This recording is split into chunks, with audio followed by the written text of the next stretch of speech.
10 years ago today, Susan Cox Powell was reported missing. The investigation has captured the hearts of Utahns and people across the country.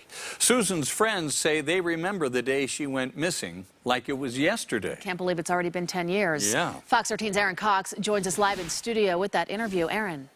Yeah, Kiirsi Hellewell went to church with Susan. She had Susan and her husband Josh over for barbecues. She says having her best friend go missing has completely changed her life. When did you last see Susan?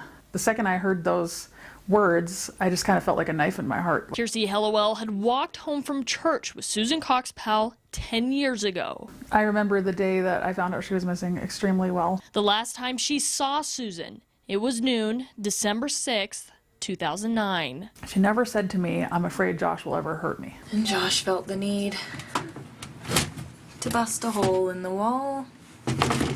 The most she ever said was, "I'm afraid because of the history of his dad and his grandparents, that if we ever got divorced, he would take Charlie and Braden and disappear." 3 years later, after Susan disappeared, Josh Powell killed himself with their children inside their home in Washington. Charlie and Braden would have been 14 and 12 years old this year. Called Susan's dad. All I said was, "Chuck, is it true?" And he said, "I don't know, I'm driving there right now, I'll call you back." And then he called me back a few minutes later and he said, "It's true, they're gone."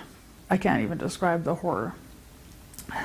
Something that we'd been afraid of for so long had come to pass just when we thought the boys were safe. Later journal entries and a video documenting her assets revealed Susan's fears.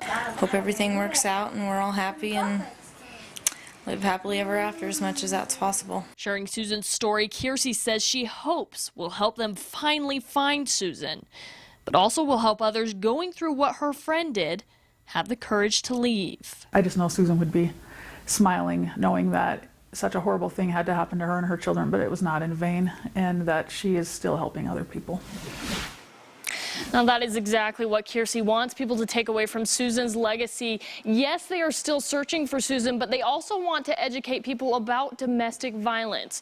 They're holding a program in Susan's honor tonight at 7 in West Valley City. In studio, Aaron Cox, Fox 13 News, Utah.